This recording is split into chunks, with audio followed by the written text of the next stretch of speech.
Feeling ko, hindi niya tayo binigyan kasi malalaki yung mga bahay dito sa street natin. Di ba? Dapat na yun, di ba? Mayaman sa hindi, dapat may supply. Bibigyan ko si Kapitan ng ultimatum.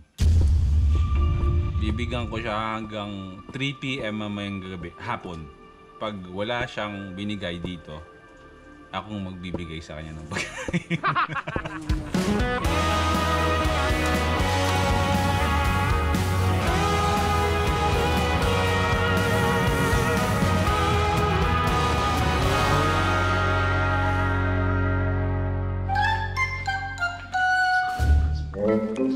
Si Rap, tulog pa. Tulog pa, no? Napuyat na naman. Lagi siya napupuyat kahit walang ginagawa, no? Anong oras ba siya gigising, mga alas? Hindi, okay lang. Hayaan mo lang siyang matulog habang buhay. Oo, mabuti ha. Hirap po po rin yan. Oo nga. Halika dito, lakad-lakad tayong dalawa. Ano pangalan niya? Shera. Kami, Shera. Aray ko. Uy, lakas mo. Aray ko. Lakas mo. Lakas dito? Saan ba siya dito? Dito ilalagay yan. Yan. O, babay muna. Okay mga first timers, kamusta? Anong first time ang meron sa inyo ngayon? Today mga first timers, pangalawang araw namin na halos hindi kami lumalabas talaga ng bahay. I mean, hanggang dito sa gate, pero hindi kami lumalabas ng mismo kalsada or kahit sa ano, kahit bumili, kahit saan. Pinapractice na namin na andito lang talaga kami sa lugar namin at hindi muna kami naglalabas para at least, di ba? Dito man tayo sa loob ng bahay, feeling lang natin wala tayong nagagawa. Pero malaki ang naitutulong natin para pigilan yung COVID na yan. Sir Prap, gising na? Oo. Gusto mo ako gumising? May ano ka dyan? May malamig kang tubig, busan ko. Hindi, mamaya mo na siya gisingin. So yung mga first timers today, ganap lang ulit dito sa bahay. Hindi ko alam kung ano magiging takbo ng kwento natin today. Pero si Rap, gigisingin na lang siguro. Hindi ko pala muna gigisingin, hayaan ko na lang muna matulog. Kasi, wala lang. Hayaan ko lang muna, mamaya naman gigising yun. So ngayon, yung ganap dito sa bahay, wala, as usual, normal lang. Paupo-upo lang sa sala, nagme-merienda nang wala sa oras. Si nanay nagluluto ng tanghalian namin, medyo tipid-tipid mode. Hindi naman sa wala na maluto, pero dapat maayos yung pagbabudget ng food. Kasi nga 'di ba? Kailangan lumabas. Mahirap lumabas, 'di ba, para mamili. Pero wala namang problema sa bilihan ng mga pagkain dito sa amin.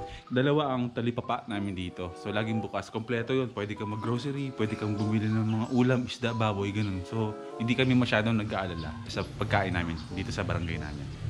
Tingnan natin si nanay kung ano yung niluluto niya kasi hanggang dito sa labas nangangamoy. Meron siyang ginigisa.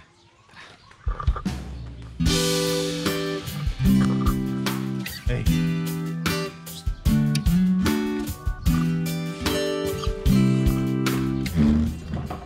Good morning. May masarap na ulam. Ano yan ay? Munggo. Cookie sa sardinas sa barangay. Quarantine Quarantine meal? May sardinas na? Ay, may sardinas. Tsaka ito. barangay. Yan yung mga galawan na luto dito ngayon sa bahay. Kung dati medyo extravagant ang luto ni nanay, ngayon medyo nag-a-adjust kami konti. Kasi syempre, di ba, nagtitipid-tipid tayo, nay. Tinitipid ka mo yung ano. So, Shoutout nga pala sa kapitan namin.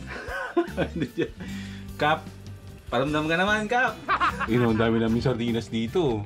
Tagal-responde ni kapitan eh. Feeling ko, hindi niya tayo binigyan kasi malalaki yung mga bahay dito sa street natin. Di ba? Dapat na yun, di ba? Mayaman sa hindi, dapat may supply. Bibigyan ko si kapitan ng ultimatum.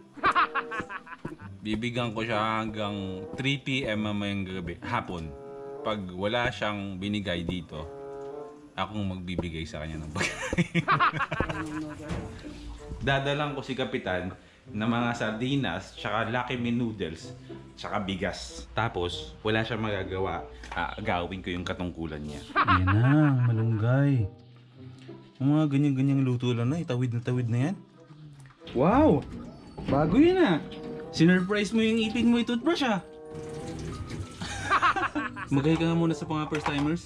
Hi mga first time. Ate, ang gulo-gulo mo! May yung pusa mo men, ang hyper. Maharot.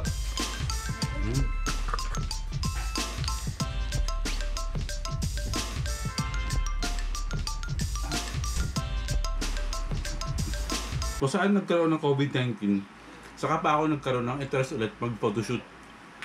Camera to ng kapatid ko na actually andyan lang siya, nakalagay, hindi ko pinapansin. Tapos bigla ko lang nakita yung lens na pang portrait.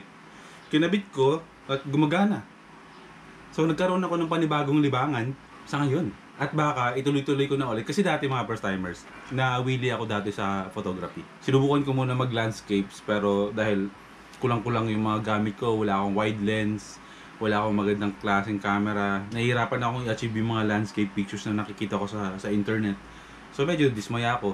Kaya nag-shift ako into portraits. Tapos ayun, nag-shoot ako ng mga model, mga kaibigan.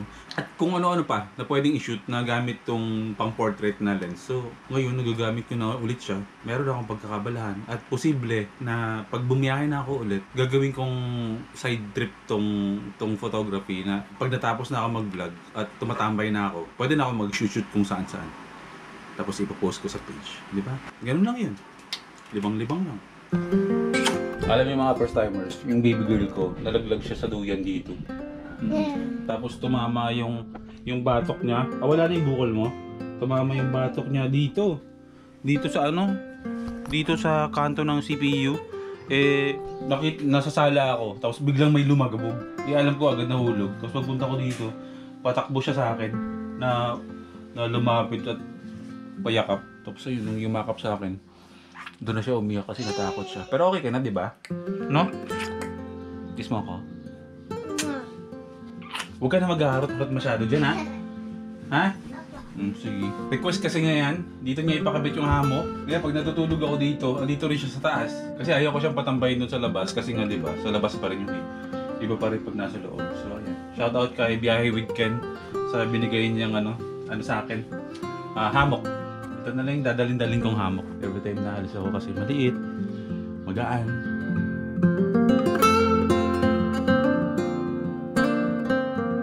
Dati, hindi ako nagtatagal sa harap ng PC. Pero ngayon, parang maghapon, dito na ako nakatunganga kahit wala akong ginagawa.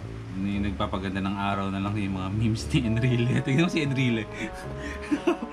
Naalala ko pa noong una kong sakay ng barko bilang kadete ni Noah. Grabe na lang, buling-buling na to si buling-buling na to si Enrile. Tapos kanina umaga, pagising ko, yung kapatid ko tawa ng tawa sa isang sulok. Si Enrile ang mabenta ngayon eh. Di ba na si Enrile daw, positive for immunity. Grabe talaga. Kinakawawa si Enrile.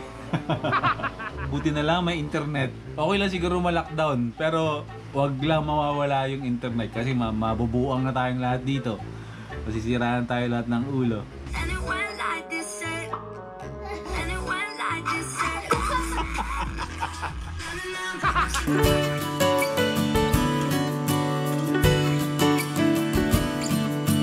Grabe yung ulam namin. Tuyo at saka munggo na may sardinas. Nay, sa mga nanonood na mga mahilig magluto, anong tip mo pagdating sa pagluluto ng pagkain ngayong krisis? Yung mga simple lang na mga luto. Yung dati mong gawin na pagluluto, tatlong ulam. Tapos medyo maganda yung partner lagi ng ulam mo. Ngayon, paano-ano na lang. Munggo ngayon ang ulam natin. Sardinas, with malunggay. Malunggay kasi, hindi ka nabibili. Hinihingi lang sa amin dito yung malunggay eh. Diyan, minsan, laga kami okra. May something kang fish na ipaksi o kaya prito mo. Pero yung makaraos lang na hindi katulad noon na laging busog bongga-bongga. na maraming natitira. Ngayon, medyo sakto lang. Yung patol na kami sa mga tira-tira ngayon. Kasi kung may mga stock tayo, kailan yun tumakbo yun ng ng matagal. Oo, titipirin. Basta makakain. Na hindi naman yun ang nagugutuman. Ayos lang yun, nakakain lang. Okay na, to eh? Wala sa'yo na. Ate, naiiya oh. Hindi sa'yo na. Ano yan? Hirap na hirap kaya abot yun ah. Akin ah.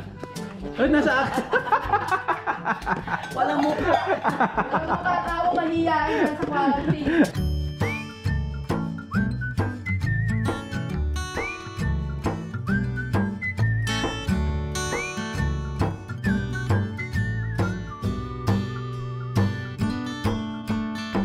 Oy, bro.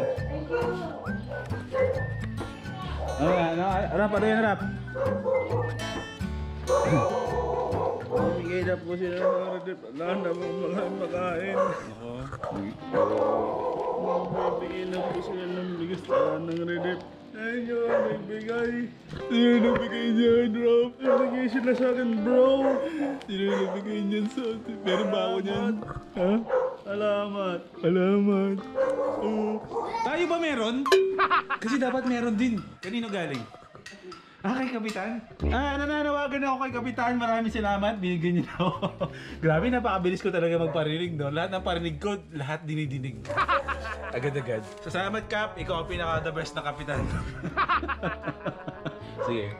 Tuloy ang chikahan. May ka-chika ako dito, mga first timers. Baka gusto mo silang kamustahin. Salita ka. Kanina ang daldal mo, nangasar ka eh. Dali na. Mag-hi ka. Hi? Ayoko na.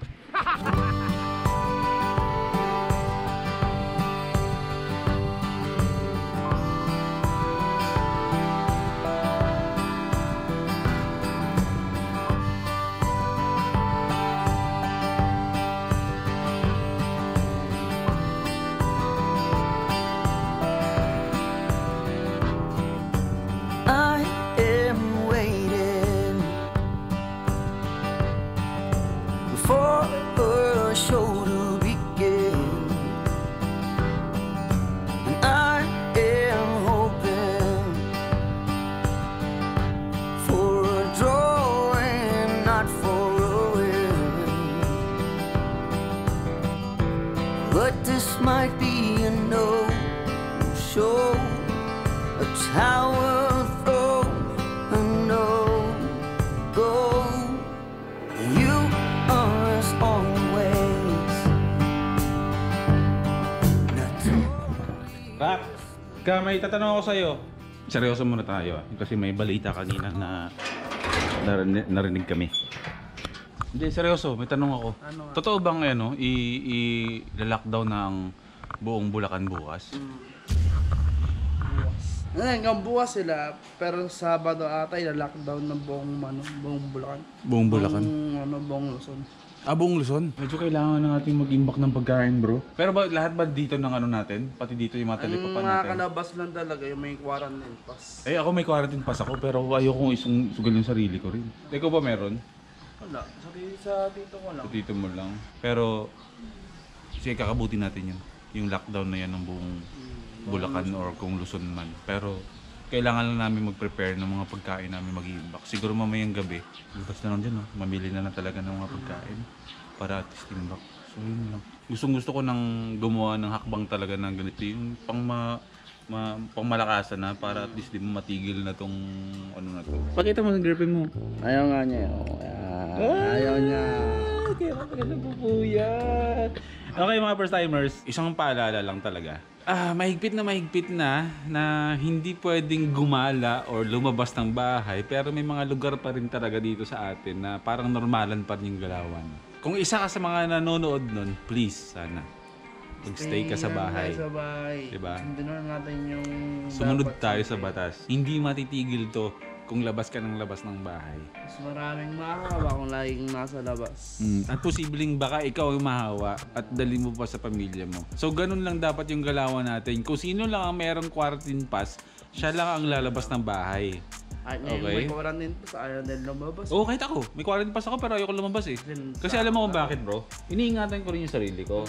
Kasi dito kasi sa bahay, ako yung nagtatrabaho. Ako yung nagpo-provide ng lahat ng pangailangan. Paano pag nawan ako? Di matodas ako, di kawawa naman sila dito. Sana maging responsable tayo kasi paano matitigil to kapag daming matitigas talaga sa ang ulo. Nakikita ko sa Facebook. Pag sinabing huwag tayong lalabas, huwag tayong lalabas. Ibig sabihin, hindi naman ibig sabihin ng labas ng bahay. Yung maggagagala at kung ano pa, isa lang ang aalis. So dapat maging responsable talaga tayo isa-isa. Para kailangan natin magtulungan Kailangan natin magtulungan para matapos na tong epidemya na to ng COVID na to.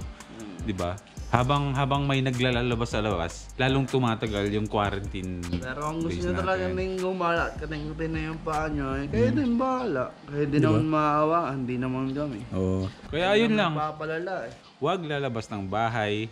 Pag lalabas ng bahay man ang merong quarantine pass, mag-mask, mag-alcohol, at yun, pag umuwi dito sa bahay, lahat ng pinamili galing sa labas, i-disinfect nyo, sprayhan nyo ng alcohol. Kung kaya namang hindi naman talaga lalabas, huwag na kayong lumabas. Tulad ng ginagawa namin dito sa bahay. Pangalawang araw namin na walang lumalabas sa kalsada. Andito lang talaga kami. No, makipag-cooperate tayo lahat. Okay mga first timers, magkita tayo bukas sa panibagong vlog. Siyempre, a day in a life vlog, pero magkakaroon tayo ng totoong reaction sa mga nangyayari. Kung anong kaganapan dito, kung anong nangyayari yun i-vlog natin. At least kahit paano, nakakapag-educate tayo. Nabibigyan natin ng update yung mga nanonood sa atin kung ano talaga nangyayari. Especially yung mga tao dito sa Bulacan. No? Bukas, total lockdown daw ang buong Bulacan. Or buong Luzon. So, paano natin i-take yun? Rock and roll. Diba? Okay mga first timers, see you tomorrow. Life is good. Mag-ingat kayo palagi at laging tatandaan, mahal ko kayo. Mahal namin kayo. Na, kita-kits tayo bukas.